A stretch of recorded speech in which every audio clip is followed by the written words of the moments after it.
పేరుంది, అన్నీ ఉంటాయి కానీ రాదు. చూడడానికి మళ్ళీ ముఖ్యమంత్రి దత్తతలో ఉంటుంది కానీ రాదు, ఏమీ రాలే. ఇంకా అందంగా ఈ ప్రాజెక్టులను, నేను కూడా అప్పుడు తెలుగుదేశం పార్టీలో పనిచేసిన కదా, ఈ ప్రాజెక్టులకు పెండింగ్ ప్రాజెక్టులను పేరు పెట్టారు, ఒక టైటిల్ గొప్పతనంలాగా. పెండింగ్ ప్రాజెక్టుల జాబితాలో వాటిని తోసేసి పాలమూరున ఆ గతికి తెచ్చిండ్రు. సరే, రాష్ట్రం వచ్చింది. వచ్చిన తర్వాత జరిగింది ఏంది, టోటల్గా మేము సమీక్ష చేసుకున్నాం. గోదావరి ఏంది, గొంగడి ఏంది, కృష్ణ అయింది, మనకు రావాల్సిన వాటా అయింది, దగా జరిగింది ఎక్కడ, ఎట్లా సరిదిద్దాలా, ఎట్లా మన ప్రయాణం ముందుకు పోవాలా, ఏం జరగాలి అని ఆలోచన చేసినాం. చాలా తీవ్రమైనటువంటి మదన పడ్డం. టాప్ ప్రయారిటీలో ఈ జిల్లా ఆదుకోవాలి మనం. అత్యంత భయంకరమైన కరువు ఉంది ఇక్కడ, కొంచెం లైన్లో పెట్టుకోవాలి. ఇప్పుడు మన సొంత రాష్ట్రం కాబట్టి మనకు ఆ ఇబ్బందులు ఉన్నాయని చెప్పి మా ప్రస్థానం ప్రారంభించాం. మొట్టమొదలు యుద్ధ ప్రాతిపదికన ఏవైతే పెండింగ్ ప్రాజెక్టులను పెట్టినరో వాటిని రన్నింగ్ చేసినాం. వాటిని అన్నిటికీ నెట్టెంపాడు కావచ్చు, భీమా కావచ్చు, కల్వకుర్తి కావచ్చు, అన్నిటిని కూడా బ్రహ్మాండంగా లైన్లోకి తెచ్చినాం. తెచ్చి స్టార్ట్ చేసినాం. నికరంగా 6.5 లక్షల ఎకరాలకు ఆయకట్టు తెచ్చినాం ఆ పాలమూరు జిల్లాలో. మా గవర్నమెంట్ ఉన్నప్పుడే. ఇది అక్కడ ప్రజలందరికీ తెలుసు, అందరికీ తెలుసు, ప్రతి వాళ్ళకి తెలుసు. సామర్థ్యాలు పెంచుకున్నాం కొన్ని. నెట్టెంపాడులో భాగంగా ఒకటి రేలంపాడు రిజర్వాయర్ ఉంటుంది. అది జస్ట్ 1.5 TMs, 1/4 to 2 TMs అది ఉండే. నేను రివ్యూ చేసి అక్కడ రైతులతో మాట్లాడి, మీకు పంట పండదు, కష్టమవుతుంది కాబట్టి దీన్ని కొద్దిగా పెంచాలని చెప్పి డబుల్ ద సైజ్ చేసినాం, 4 TMs చేసినాం, పంట పండాలి కాబట్టి.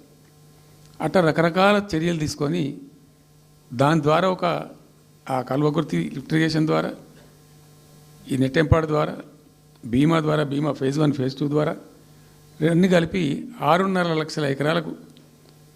వాస్తవం చెప్పానంటే ఎంత దుఃఖభాజనం అంటే, ఎంత బాధాకరం అంటే, కృష్ణానది 300 కిలోమీటర్లు ప్రవహించేటువంటి పాలమూరులో 30,000 ఎకరాలు కూడా పారకం లేదండి. RDS అన్నీ కలిపి లేదు, అసలు రావు, నీళ్ళు రావు, కాలువ లేదు, పొలం లేదు, ఏం లేదు. అందుకే అది వలసల జిల్లా అని పేరు ఎందుకు వచ్చింది పాలమూరుకు? ఎందుకు వలస పోతారు ప్రజలు? ఎంత కంపల్షన్ ఉంటే పోతారు, ఎంత దుఃఖం ఉంటే పోతారు, ఎంత బాధ ఉంటే పోతారు. ఆ విధంగా ఒక 6.5 లక్షల ఎకరాలు దానికి తెచ్చినాం. మిషన్ కాకతీయలో కొద్దిగా ప్రయారిటీ పెట్టి, భౌగోళికంగా బాగా విశాలంగా ఉండే జిల్లా కాబట్టి ఇప్పుడు కొత్త జిల్లాలు తీసుకున్నాం, కానీ ఆ రోజు అది పెద్ద జిల్లా. దానికి మిషన్ కాకతీయలో టాప్ ప్రయారిటీ ఇచ్చి మైనర్ ఇరిగేషన్ చెరువులు మొత్తాన్ని పోయినాయిగా అమ్ముకున్నారు, అబాండనైనాయి. మిగిలిన వాటిని కొన్ని సామర్థ్యాలు పెంచి ఒక పద్ధతికి తెచ్చినాం. అదో 1,20,000-1,50,000 ఎకరాలకు అది దోహదపడ్డది. చెక్ డ్యాములు కూడా కట్టుకున్నాం. చాలా వాగుల మీద 100ల కొద్ది చెక్ డ్యాములు కట్టినాం. ఇవన్నీ కూడా మీ కళ్ళ ముందే జరిగినాయి, మీ అందరికీ కూడా తెలుసు. ఈ RDS కెనాల్కి మోసం జరిగింది కాబట్టి మధ్యలో తుంగభద్ర మీద పెట్టి తుమ్మిల లిఫ్ట్ కూడా తెప్పించి తుమ్మిల లిఫ్ట్ కూడా పూర్తి చేసినాం. ఏది RDS ద్వారా కోల్పోయిన ఆయకట్టును రిస్టోర్ చేయడానికి తుమ్మిల లిఫ్ట్ కూడా స్టార్ట్ చేసినాం, నీళ్ళు పోపించినాం, బ్రహ్మాండంగా ఆయకట్టు అంతా పార్పించినాం. ఇట్లా అనేక రకాల చర్యలు అవి తీసుకొని ఒక 6.5 లక్షల ఎకరాలకేమో నెట్ ఆయకట్టు వచ్చింది. ఇండైరెక్ట్ ఆయకట్టు ఏమో భూగర్భ జలాలు పెంచడానికి కట్టిన చెక్ డ్యాములు, మైనర్ ఇరిగేషన్ బాగు చేయడం, దాని ద్వారా కూడా 1,50,000 ఎకరాలకు వచ్చింది. ఆ తదనంతరం మరి మనం ఎట్లా ముందుకోవాలా, ఏం చేద్దామని చెప్పి ఈ రంగారెడ్డి జిల్లా కూడా వాళ్ళు పాపం కృష్ణా బేసినే, ప్రతి డ్రాప్ రంగారెడ్డిలో పడే ప్రతి వర్షం చుక్క కృష్ణానదికి పోతుంది, ఇంకెక్కడికి పోదు. నల్లగొండ జిల్లాలో కురిసే ప్రతి వర్షం చుక్క కూడా కృష్ణానదికి పోతుంది. 100% ఈ 3 జిల్లాలు కూడా నల్లగొండ, రంగారెడ్డి, పాలమూరు ఇవి 100% కృష్ణ బేసిన్లో ఉన్నాయి. మనము ఏదైతే మనకు కేటాయించిండ్రో ప్రాజెక్ట్ వైజ్నో ఇంకోటనో కంబైన్డ్ స్టేట్ ఉన్నప్పుడు జరిగినటువంటి మోసం నుంచి బయటికి రావాలంటే మనం రాష్ట్రం ఏర్పడ్డ తర్వాత కొట్టాడాలి, మన వాట మనం సాధించాలి. రివిజన్, కృష్ణా జలాల యొక్క పునఃపంపిణీ మీద ట్రిబ్యునల్ వేయించుకోవాలి, రివిజన్ పెట్టియాలి. అని ఒక స్ట్రాటజీ పెట్టి దాన్ని కొట్లాను. సరే, ఇందాక నేను చెప్పినట్టు దేవుని దయ వల్ల తెలంగాణ రాష్ట్రం వచ్చింది. ఈ ప్రాజెక్టు కంప్లీట్ చేస్తూనే పాలమూరు రంగారెడ్డి ఎత్తిపోతల పథకానికి శ్రీకారం చుట్టాం. యాక్చువల్ ఫ్యాక్ట్ ఏంది, పాలమూరు రంగారెడ్డికి మేము ఆ రోజు మనసులో ఇంటర్నల్గా మాట్లాడుకొని డిపార్ట్మెంట్ కావచ్చు, క్యాబినెట్ కావచ్చు, వితిన్ ద పార్టీ కావచ్చు, ఆ జిల్లాల నాయకులతో కావచ్చు, మా స్ట్రాటజీ ఏంది, పాలమూరు రంగారెడ్డి ఎత్తిపోతల పథకానికి 170 టీఎంసీలు తీసుకోవాలి. This was the strategy of BRS government. ఎట్లా, ఎక్కడి నుంచి తీసుకోవాలా, అనేక ఆంక్షలు, మాటలు బట్టి డైలాగులు, ఏపీ నుంచి వచ్చే వ్యతిరేకత, ఇవన్నీ దృష్టిలో పెట్టుకొని ఏం చేసినాం, నికరంగా లెక్కలు తెప్పించినాం. ఈ మహబూబ్ నగర్ జిల్లాలో మైనర్ ఇరిగేషన్లో పాత చెరువులు ఏవైతే బచావ్ అవుతున్నప్పుడు లెక్క పెట్టినటువంటి చెరువులు ఏవైతే ఉన్నాయో, ఉన్నాయన్నీ మాయమైనవన్నీ, వాటి సామర్థ్యం ఆ రోజు ఎంత, ఇవాళ నెట్ సామర్థ్యం ఎంత అని లెక్కలు తీసి కేంద్రానికి సమర్పించి ఒక 45 టీఎంసీ రెండు దానికి కేటాయించింది. ఆ రోజు మేము ఎంత అంటే 90.81 టీఎంసీ,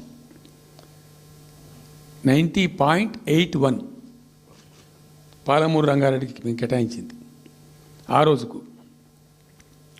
అయితే 170 ఎట్లా అంటే మరి మాకు ఇంకా వాటా వస్తుంది కదా, ట్రిబ్యునల్ వచ్చిన తర్వాత మాకు వాటా వస్తే దానిలో తీసుకున్న నీళ్ళని కూడా దీనికే మనం అటాచ్ చేసుకుంటామని చెప్పి 91 పాయింట్ తీసుకున్నాం.